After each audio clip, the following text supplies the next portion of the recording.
I remember my life before that day as if it were an old film playing on a loop. It's strange how we hold on to certain things, habits and routines that become so much a part of us that we can no longer tell where they end and we begin. For me, it was the small comforts, those little indulgences that seemed harmless, even necessary. At least that's what I told myself back then. A drink or two after a long day, a cigarette on the balcony while I watched the city lights flicker in the distance. The way I'd let a sense of superiority seep into my thoughts whenever I felt the need to prove myself right, even when I was wrong. These things didn't feel like flaws. They felt like companions. My mind would quiet down, and everything would feel bearable, manageable, even pleasant, as long as I allowed myself those small escapes. But of course, these habits weren't so small. I just never noticed how they were slowly wrapping themselves around my life, choking it, until it was too late. I never thought much about the consequences. After all, I was just like everyone else, doing what I needed to do to get by, to survive another day in a world that never stops moving, never stops demanding more from you. I was just living. That's what I told myself every time I poured another glass, lit another cigarette, or let myself smirk at the thought that I was somehow better, smarter, more in control than others. And for a while, that illusion worked. It kept me safe, it kept me numb. Until everything changed. The day started like any other. I woke up with the sunlight piercing through the blinds, my head pounding from the night before. It was a routine I was all too familiar with, and the headache was a dull ache that I knew would pass after a couple of aspirin and a strong cup of coffee. I shuffled to the bathroom, splashing cold water on my face, trying to wipe away the fog that had settled in my mind. The reflection staring back at me from the mirror looked tired, older than I remembered, but I ignored it. I had work to do, people to meet, deadlines to meet. There wasn't time to think about how I got to this point, or what I might have been missing.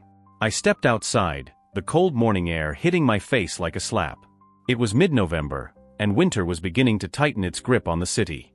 The streets were still wet from the rain that had fallen overnight, and there was a crisp, sharp smell in the air that made everything feel a little more alive, a little more real. I lit a cigarette and took a long drag, letting the smoke fill my lungs before slowly exhaling. It was one of the few moments in the day that I allowed myself to breathe, to be still. The rest of my day was a blur of meetings, emails, and endless conversations that all seemed to blend together. But there was a sense of unease that I couldn't shake. A strange feeling, like something was pressing down on my chest, making it harder to breathe. I ignored it at first, brushing it off as stress or just another hangover. But as the day wore on, the feeling grew stronger, more insistent. By the time I got home that evening, I could barely keep my eyes open. I remember collapsing onto the couch, my head spinning, my chest tight. I thought about calling someone, asking for help, but the thought felt absurd. Who would I call? What would I even say? I don't know how long I lay there, drifting in and out of consciousness. I just remember the moment it happened, the moment everything went dark. It was as if someone had pulled a plug, and suddenly there was nothing. No sound, no light, just a vast, endless void. And then a sensation, faint at first, but growing stronger. It was a pressure, like something was pushing down on me, squeezing the air from my lungs, and I couldn't move, couldn't scream. My heart pounded in my chest, faster and faster, until it felt like it would burst. And then, just as quickly as it began, everything stopped. I found myself standing in a place that I didn't recognize. It wasn't a room, but it wasn't entirely empty either. There were shadows, faint and shifting, flickering at the edges of my vision, like whispers of things unseen. I tried to move, but my body felt heavy, like I was wading through thick, black water. I didn't know where I was or how I had gotten there, but I felt an overwhelming sense of dread, as if I was being watched, judged. I tried to tell myself that it was a dream, that I would wake up and everything would be normal again, but deep down, I knew that wasn't true. The shadows began to coalesce, taking shape, moving closer. I could feel them, even before I could see them clearly, and they brought with them a cold that seeped into my bones, a chill that went beyond anything I had ever felt before. I wanted to turn away, to run, but I couldn't. My feet were rooted to the ground, and my body refused to obey. I could do nothing but watch as the darkness crept closer, swallowing the light, until I was surrounded. And then I saw it, a figure, emerging from the shadows, slowly taking form. It was me, but not me. A distorted version, twisted and wrong, with eyes that burned like embers, piercing through the darkness. I felt its gaze, and it was like looking into a mirror that reflected every lie I had ever told myself, every excuse I had ever made. It smiled, a slow, cruel smile, and I felt a shiver run down my spine. "You thought you were in control," it said, its voice echoing in the emptiness. "You thought you could hide behind your habits, your vices, but you were only fooling yourself." I wanted to scream, to deny it, but no sound came out. The figure moved closer, its presence suffocating, and I could feel its words crawling under my skin, burrowing deep into my mind. "Look at yourself," it said, its tone mocking. "Look at what you've become." And suddenly, the shadows shifted, and I saw flashes of my life, moments I had tried so hard to forget. The nights I spent drinking alone, the arguments I had sparked over nothing, the way I would push people away whenever they got too close, afraid that they might see through the facade I had built. I tried to turn away, to block out the images, but they kept coming, each one sharper and more painful than the last. I saw the disappointment in my parents' eyes when I told them I wouldn't be coming home for the holidays, the look of hurt on my friend's face when I let them down, the way I had alienated myself from everyone who had ever cared about me. I had built my life on a foundation of lies and excuses, and now it was all crumbling, and there was nothing I could do to stop it. The figure's smile widened, and I could feel its satisfaction, its glee, as it watched me unravel. "You think this is the end," it said, leaning in closer. "This is just the beginning. You've spent your life running, hiding from the truth, but there's nowhere left to hide now. You will face it, whether you want to or not." And then, just as suddenly as it had begun, the darkness pulled back, and I was alone again. I could feel my heart pounding, my chest heaving as I gasped for breath. But the feeling of dread, of impending doom, hadn't gone away. It lingered, heavy and oppressive, like a storm waiting to break. I didn't understand what was happening, but I knew deep down that something had changed, something I couldn't undo. And no matter how hard I tried to convince myself otherwise, there was a part of me that knew this was just the beginning of something far darker, and far more real, than anything I had ever faced before. I stood there, frozen, with the echoes of those words still ringing in my head. "You will face it, whether you want to or not." The figure was gone, but its presence lingered, like a shadow that clung to my skin. I couldn't shake the feeling that something was terribly, irreversibly wrong. My chest felt tight, and my breath came in short, shallow bursts. The darkness around me seemed to pulse, like it was alive, moving to a rhythm I couldn't hear, and I realized that I was no longer alone. The shadows that had surrounded me earlier began to shift again, coming together, forming vague shapes that flickered and twisted, as if they were trying to break free from the darkness. I could barely make out their forms, but I could feel them, pressing in on me, suffocating. It felt like I was being watched from every direction, and yet there was no escape, no way out of this endless void. The air was cold, so cold it burned, and the silence was deafening. I wanted to scream, to make some sound, any sound, just to break that awful, suffocating quiet, but my voice was trapped in my throat. And then, out of the darkness, I heard it, a faint whisper barely audible, but clear enough to send a chill down my spine. "You think you can hide from the truth?" The voice was low, raspy, dripping with contempt, and it felt like it was coming from everywhere at once, surrounding me, suffocating me.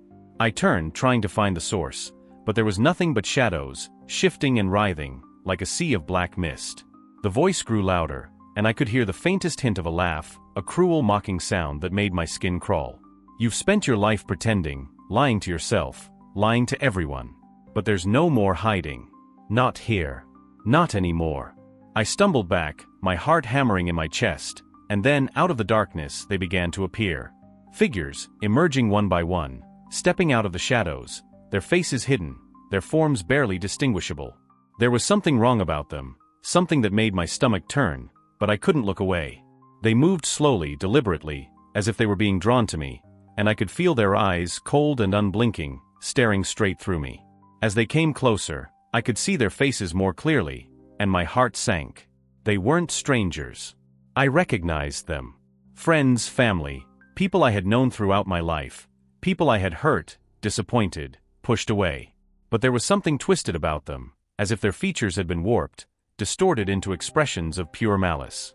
Their eyes were dark, empty, and they glowed faintly, like embers in the dark, as they stared at me, unblinking. I tried to step back, but my feet wouldn't move. It was as if I was rooted to the ground, forced to stand there and watch as they closed in on me, their faces blank, expressionless, but their eyes filled with accusation.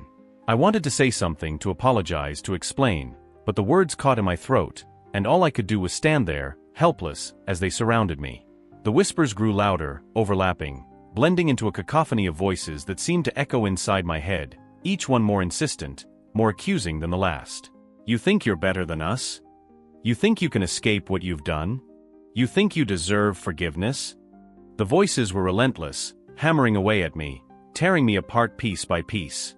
And the more they spoke, the more I felt myself unraveling, as if every defense I had built up over the years was being stripped away, leaving me exposed, raw, vulnerable. I wanted to cover my ears, to block out the sound, but I couldn't move, couldn't escape. And then I saw him. The figure that had spoken to me earlier, the twisted, distorted version of myself, stepped out from the shadows, his eyes glowing with a cold, malevolent light. He looked at me, and I could feel his gaze boring into my soul, peeling back the layers of lies and pretenses, exposing everything I had tried so hard to hide. "Do you see it now?" he said, his voice low, taunting. "Do you see what you've done? What you've become?" I tried to speak, to protest, but my voice was weak, barely a whisper.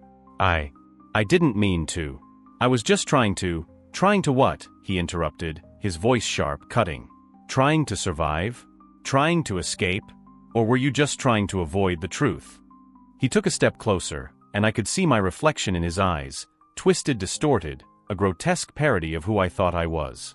"You thought you could hide behind your excuses, your vices, but they were just chains, dragging you down, pulling you deeper into the darkness. And now there's no escape." The shadows around me began to shift, closing in, pressing against me, and I felt a weight on my chest, a crushing, suffocating pressure that made it hard to breathe. I could hear the whispers again, louder now, more insistent, like 1,000 voices all speaking at once, and I could barely make out the words, but they echoed in my head over and over. "Judgment is coming. Judgment is coming." I wanted to scream, to beg for mercy, but I knew it was pointless. This wasn't a dream, or a nightmare. This was real, and there was no waking up, no escape. I was trapped, caught in the grip of something far more powerful than myself, something that had been waiting, watching, for far too long. And then, without warning, the darkness parted, and I found myself standing on the edge of a vast, empty chasm. The ground beneath my feet was crumbling, breaking apart, and I could feel myself teetering on the edge, struggling to keep my balance. Across the chasm, I could see the figure, my twisted reflection, standing on the other side, his eyes fixed on me, his expression cold, unreadable. "This is where it ends," he said, his voice echoing through the void. "This is where you face the truth, once and for all." The ground beneath me trembled, and I felt a rush of panic, a desperate, clawing fear that threatened to consume me. I didn't want to look, didn't want to see what lay beneath the surface, but I knew I had no choice. Slowly, hesitantly, I looked down, and I saw it. Beneath the chasm, there was a swirling, roiling darkness, alive and seething, like a storm that had been trapped and was now struggling to break free. And within that darkness, I could see faces, countless faces, twisted in agony, their mouths open in silent screams, their eyes wide with terror. I felt a jolt of recognition, and my stomach twisted in horror as I realized that I knew those faces. They were the faces of everyone I had ever hurt, everyone I had ever betrayed, everyone I had ever pushed away. They were the faces of my own fears, my own failures, staring back at me, accusing, condemning. The figure on the other side of the chasm watched me, his expression unchanged, and I could hear his voice, soft, almost gentle, but laced with a cruel, mocking edge. "This is your legacy," he said. "This is what you've left behind. All the lies, all the excuses, all the pain. This is what it has led to. And now, you must face it." The ground beneath me crumbled, and I felt myself slipping, losing my footing, and I reached out, desperately trying to find something to hold on to, but there was nothing. I was falling into the darkness, and I could feel the cold, suffocating weight closing in around me, pulling me down, dragging me deeper and deeper, until I was surrounded, consumed. I could hear the voices again, louder now, more insistent, like a chorus of whispers, chanting, accusing, condemning. "You cannot escape. You cannot escape." And then through the darkness I saw it, a light, faint and distant, flickering like a candle in the wind. It was barely visible, almost swallowed by the shadows, but it was there, and it was moving slowly, steadily, coming closer. I felt a flicker of hope, a tiny, fragile spark, and I reached out, trying to grasp it, but the darkness was too strong, too heavy, and it pulled me back, dragging me down. But the light didn't disappear. It grew brighter, stronger, cutting through the shadows, and I could feel its warmth, its presence, like a hand reaching out to me, pulling me up, pulling me away from the darkness. The shadows hissed, recoiling, retreating, and for a moment, I could breathe again. I looked up, and I saw the light, and within it, a figure faint but clear stepping out of the darkness. It wasn't the twisted, distorted reflection that had haunted me before. This figure was different, warm, gentle, with eyes that were calm, kind, and filled with a quiet, reassuring strength. It was like seeing a part of myself that I had forgotten, a part that I had buried beneath layers of lies and excuses, but it was still there, still alive, still waiting. The figure reached out, and I could feel its presence, steady, unwavering, like a lifeline in the dark. And in that moment, I knew that I wasn't alone. That even in the deepest, darkest part of my soul, there was still a light, a hope, that refused to be extinguished. The light grew stronger, pushing back the darkness that had suffocated me. I felt warmth spreading through my chest, a warmth that I hadn't realized I had been longing for, like a cold hand thawing after being clenched for too long. The shadows, which had seemed so invincible moments before, began to dissolve, retreating in the presence of this newfound light. And then, out of that light, the figure stepped forward, clearer, more defined. I could finally see it fully, and what I saw took my breath away. It wasn't a towering, imposing figure. It didn't command fear or demand reverence. It was simple, almost humble, but there was a serenity, a calmness that radiated from it, enveloping me in a way that made me feel safe, protected. The figure's eyes were kind, gentle, but behind that gentleness, there was a strength, a quiet resolve that seemed unshakable. It felt familiar, yet I couldn't place where I had seen it before. There was no grandeur, no blinding light of a deity or an angel, but the presence alone was overwhelming, filling the space with a sense of peace and clarity that cut through the chaos inside me. "Who are you?" I managed to ask, my voice weak, almost childlike. The figure didn't respond immediately. It simply stood there, gazing at me, as if waiting for me to calm down, to breathe. And for the first time in what felt like an eternity, I could breathe. The suffocating grip of fear and despair loosened, and I took in a deep, shuddering breath, my body trembling from the release of tension. "You know who I am," the figure said softly, and though the voice was gentle, it carried a weight that resonated within me. "I have always been here, even when you did not see me." Something in those words struck a chord deep inside. It wasn't an accusation, but a reminder, a truth that I had forgotten or perhaps ignored.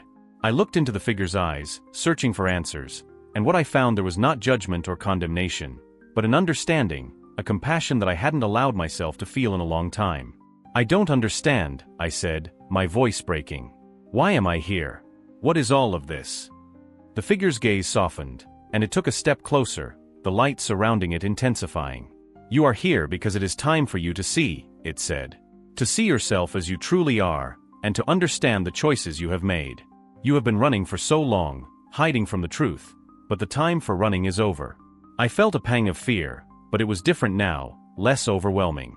The darkness hadn't completely disappeared, but it no longer felt as suffocating. I could still feel it, lingering at the edges, waiting for a chance to pull me back, but the light was stronger. "You've seen what lies within you," the figure continued, and I could hear a sadness in its voice. "The pain, the fear, the anger. The way you have hurt others, and in doing so, hurt yourself. You have been lost, but you do not have to remain lost. There is still hope, still a way forward, but you must be willing to see it." I felt tears welling up, and I didn't try to stop them. For so long, I had kept everything bottled up, buried deep, pretending that I was fine, that I didn't need anyone, that I was in control. But now, faced with the truth, I felt the walls I had built around myself begin to crumble. "I don't know how," I whispered, the words barely audible. "I don't know how to fix this." The figure moved closer, and I felt its hand gently touch my shoulder. The contact was warm, real, and it sent a wave of calm through me. "You do not need to know everything right now," it said. "The path is not always clear, but you have taken the first step by acknowledging the truth. That is where it begins." I wanted to believe it, but the darkness had been with me for so long, and I could still feel it lurking, ready to consume me again. "But what if I fail?" I asked, my voice trembling. "What if I can't change? What if I'm not strong enough?" The figure's expression softened, and for a moment, I thought I saw a flicker of sadness, as if it understood the depth of my fear. "Everyone falls," it said. "Everyone struggles. But you are not defined by your failures. You are defined by your choices, by your willingness to get up and try again, no matter how many times you fall. That is what makes you strong, even if you do not see it." I looked down, trying to make sense of everything. But the things I've done, the people I've hurt, how can I make that right? The figure's hand remained on my shoulder, steady, reassuring. By facing it, by acknowledging the hurt, and by making amends where you can. It will not be easy, and there will be times when you will want to give up. But you must remember that you are not alone. You are never alone. The light around the figure grew brighter, and I felt a warmth spread through my chest, melting away the cold, the fear. I didn't understand everything, but I felt a glimmer of hope, a possibility that maybe, just maybe, things could be different. You mean, there's still a chance for me? I asked, barely daring to believe it. There is always a chance, the figure said, and I could hear the certainty in its voice. No one is beyond redemption, no one is beyond hope. But the path forward is not about erasing the past. It is about learning from it, growing from it, and using that growth to create something better. I felt the tears streaming down my face, but they weren't tears of despair. They were tears of relief, of release, as if a weight I had been carrying for years was finally beginning to lift. I want to try, I said, my voice choked with emotion. I don't know if I can, but I want to try. The figure nodded, and for the first time, I saw it smile, a gentle, compassionate smile that filled me with a sense of warmth and acceptance. That is all that is required, it said. The willingness to try, to take the first step, even when the path is uncertain. That is what matters. The light around the figure flared, and I felt myself being enveloped in it, as if it was wrapping itself around me, protecting me, guiding me. For a moment, I was no longer standing in that dark, desolate place. I was somewhere else, somewhere warm and bright, where the shadows couldn't reach me. I could still feel the darkness, but it was distant, a whisper instead of a roar. You have been given a gift, the figure said, its voice echoing softly around me. A chance to see, to understand, and to choose a different path. What you do with that gift is up to you. But know this, you are not alone, and you are not beyond hope. The light began to fade, and I felt a pang of fear, not wanting it to disappear, not wanting to be left alone with the darkness again. Wait, I said, reaching out. Please don't go. The figure's hand gently touched mine, and I felt its warmth, steady and reassuring. I am not going anywhere, it said softly. I am with you always. Even when you cannot see me, I am here. And I will be here, as long as you need me. The light continued to fade, but it didn't disappear completely. It lingered, a faint, warm glow that seemed to settle deep inside me, like a small flame that refused to be extinguished. I felt myself being pulled back, the darkness closing in around me once more, but it wasn't the same. It wasn't as cold, as suffocating, as it had been before. As the figure faded from view, I heard its voice one last time, soft, but clear, a whisper that echoed in the darkness. You are loved. Even in your darkest moments, you are loved. And that love will guide you if you let it. And then the light was gone, and I was alone again. But this time, it was different. I could still feel the warmth, the presence of that light, and I knew deep down that it hadn't left me. It was still there, a part of me, and as long as I held on to that, the darkness could not take me. I opened my eyes, and I was back, lying on a hospital bed, the harsh fluorescent lights above me flickering as I blinked against the sudden brightness. I could hear the beeping of machines, the murmur of voices, and I realized that I was alive. My chest ached, my body felt weak, but I was alive. Tears blurred my vision, but I didn't care.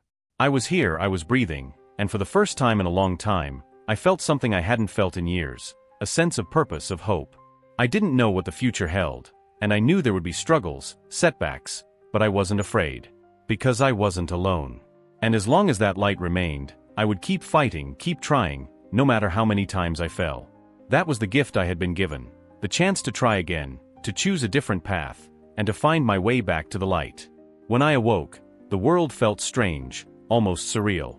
The sterile white walls of the hospital room glowed under the harsh, artificial light, and the steady beep of machines punctuated the silence around me.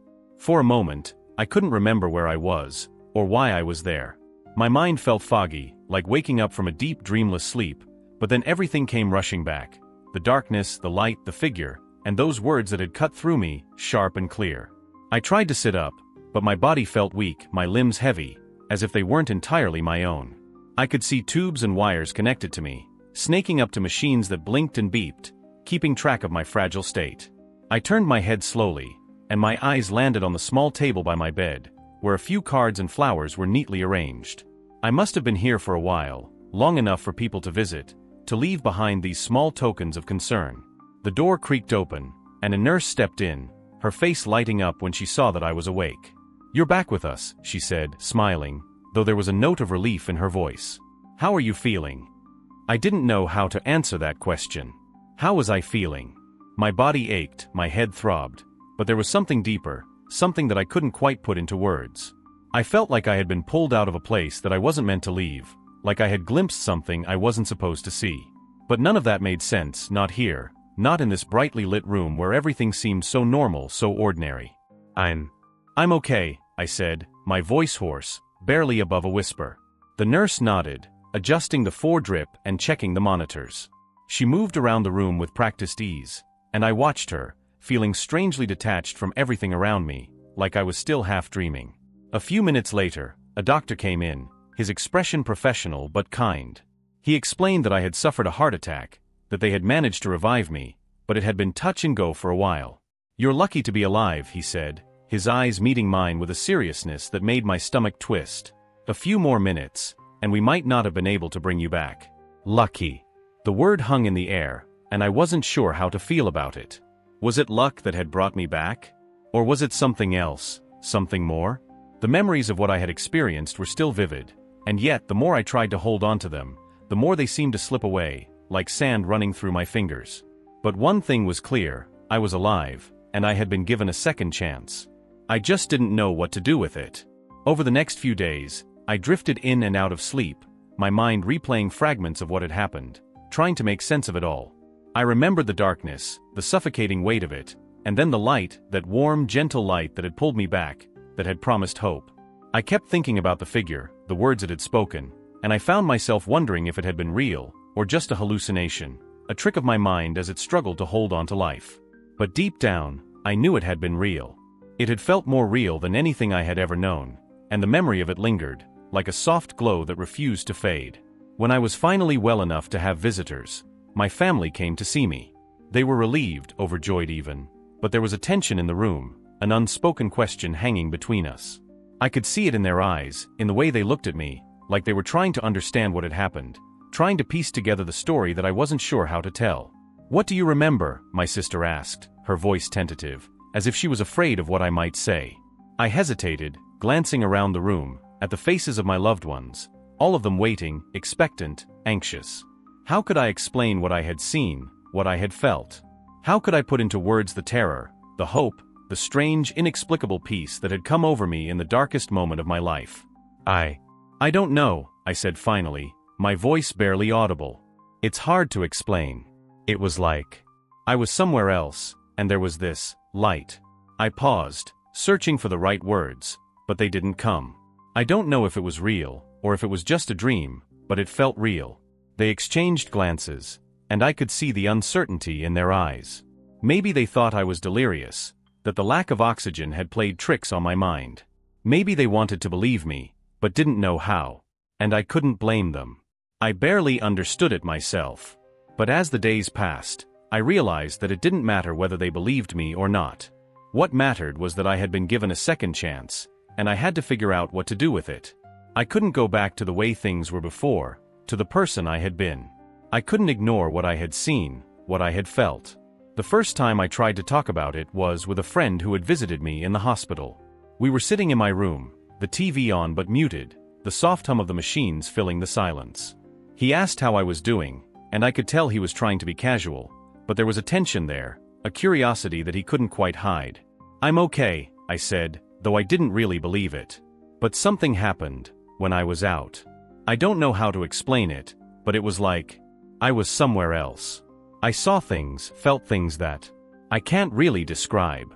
He looked at me, his brow furrowed, and I could see him trying to make sense of what I was saying. "Like a dream?" he asked, his tone cautious. "No," I said, shaking my head. "Not like a dream. It was more than that. It was like I was being shown something I needed to see."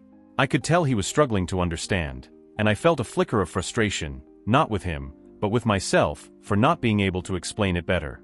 How could I make him see what I had seen, feel what I had felt? "What do you mean?" he asked, his voice gentle, but I could hear the skepticism creeping in. Like, what did you see? I hesitated, my mind flashing back to the dark, twisted reflection of myself, the faces in the shadows, the light that had pulled me back. I saw myself, I said slowly. But not the way I am now. It was like I was being shown all the things I had done, all the mistakes, all the pain I had caused. And then there was this figure. It told me that I had a chance to change, to make things right. He was quiet for a long time, and I could see him trying to process what I had said. That sounds intense, he said finally, and I could hear the uncertainty in his voice. But, I mean, it was probably just your brain, you know? Like when you were out. Maybe it was just your mind trying to make sense of what was happening.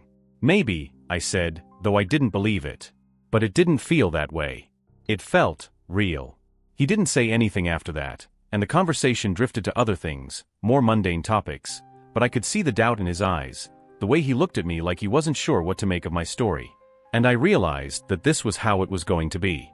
People would listen, they would nod, they would say they understood, but they wouldn't really believe.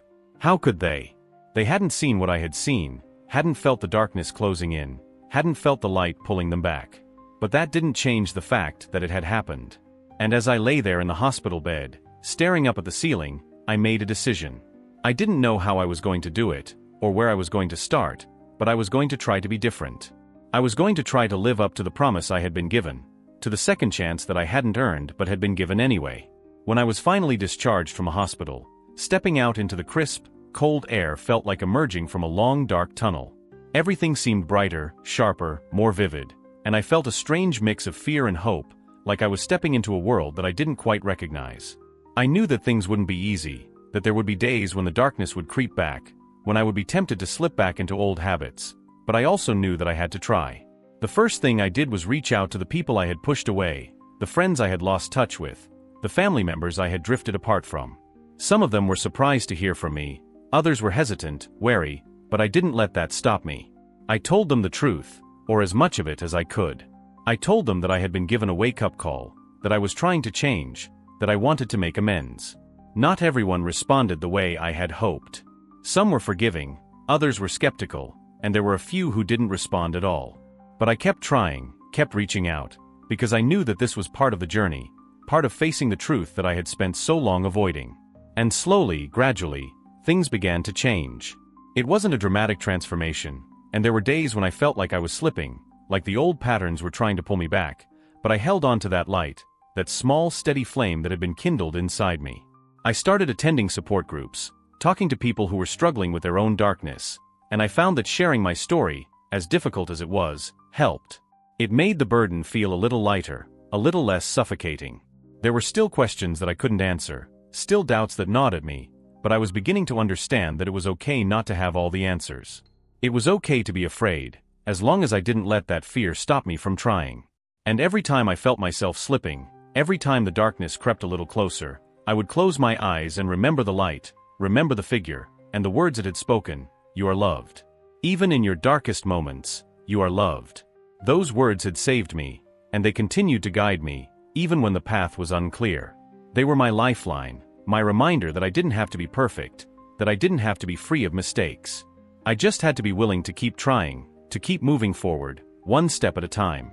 Months passed, and life slowly began to take on a new shape. It wasn't easy, and it wasn't always clear where I was headed, but I kept moving, kept trying. The memories of my near-death experience were still vivid, but they had started to shift, becoming less like a haunting and more like a guide.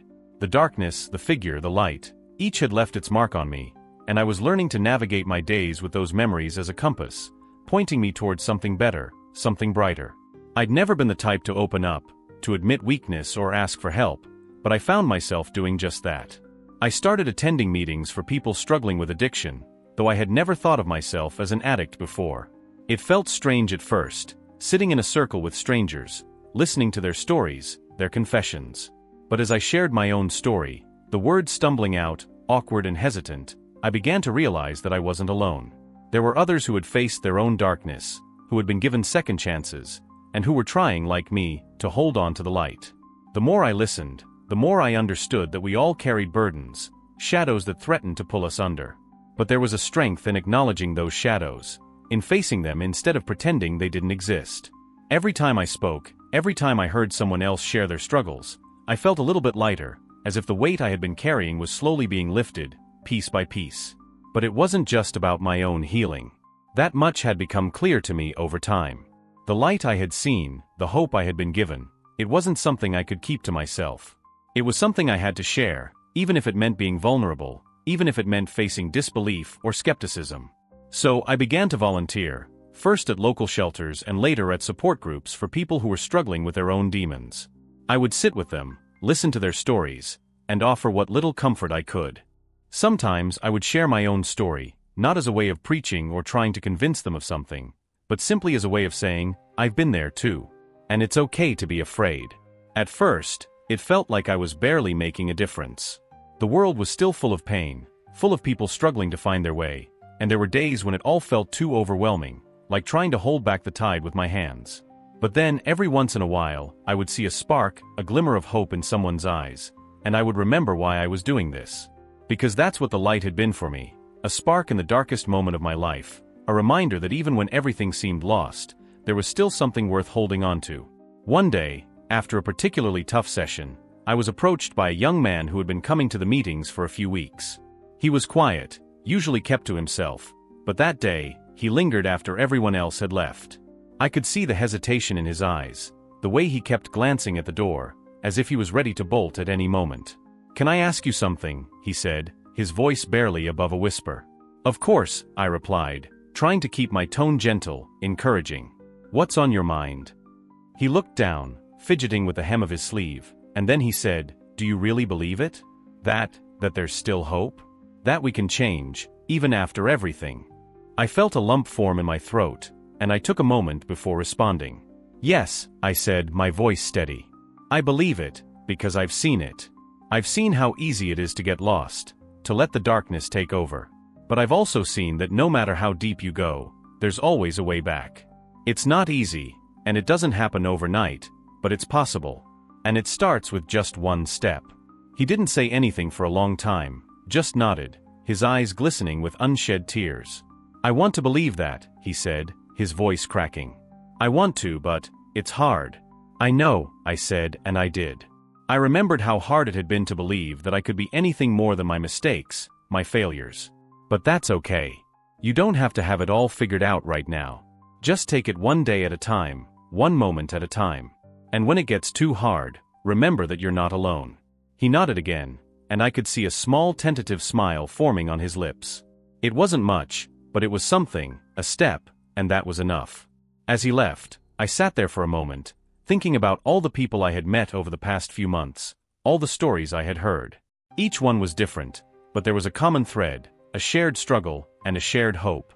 And that hope was what kept me going, even on the days when it felt like I was stumbling in the dark. Slowly, my life began to take on new meaning. I found myself reconnecting with old friends, people I had lost touch with over the years. Some of those relationships had been damaged, strained by my own actions, but I made an effort to reach out, to apologize, to make amends where I could. It wasn't always easy, and not everyone was ready to forgive, but that was okay. I was learning that healing took time, and that it wasn't about erasing the past, but about learning to live with it, to find peace in spite of it. I even began to rebuild my relationship with my family, something I had never thought possible.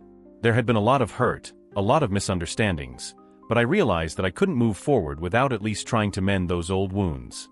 I started small, with a phone call, a simple "How are you?" And slowly, we began to really talk, about things we had never talked about before. About the mistakes we had made, the things we had said, and the things we hadn't. It was painful, but it was also necessary, and with each conversation, I felt a little more whole, a little more like the person I wanted to be. The more I shared my story, the more I began to see that it wasn't just about me. It was about something bigger, something that connected all of us. We all have our struggles, our demons, but we also have the capacity for change, for redemption. I didn't have all the answers, and I didn't pretend to. But I had been given a glimpse of something, a light that had guided me out of the darkness, and I wanted to pass that light on to others, to show them that there was still hope, even when everything seemed lost. As time went on, I started to notice small changes in myself. I was more patient, more forgiving, not just with others, but with myself. I no longer felt the need to numb the pain with alcohol or distractions. When the darkness threatened to creep back in, I would close my eyes, take a deep breath, and remember that light, that gentle warmth that had pulled me back from the brink. And I would remind myself that I was not alone, that I was still here for a reason, even if I didn't fully understand what that reason was. I knew that my journey was far from over, that there would still be days when I would stumble, when the darkness would feel overwhelming. But I also knew that I had the strength to keep going, to keep trying. And that was something I had never believed before, something I had never allowed myself to hope for. One evening, as I was walking home from a meeting, I found myself looking up at the sky, at the stars flickering in the darkness. They seemed so small, so fragile, but there they were, shining brightly, defying the vast, empty night around them. And I realized that's what the light was, tiny yet powerful, a flicker of hope that could guide you even when everything else seemed dark. It wasn't about banishing the darkness completely. It was about finding the strength to shine, even when the darkness was still there. I thought back to that moment in the hospital, when I had woken up, confused and afraid, and I realized how far I had come. I wasn't the same person I had been then, and I wasn't the same person I had been before that. I was still flawed, still learning, still struggling, but I was trying, and that made all the difference. As I continued to walk, I felt a sense of peace, a quiet contentment that I hadn't felt in a long time. I didn't know what the future held, and I knew there would still be challenges, still moments of doubt. But I also knew that I had been given a gift, a chance to change, to be better, and I wasn't going to waste it. And so I would keep moving forward, one step at a time, one day at a time, carrying that light with me, and sharing it whenever I could.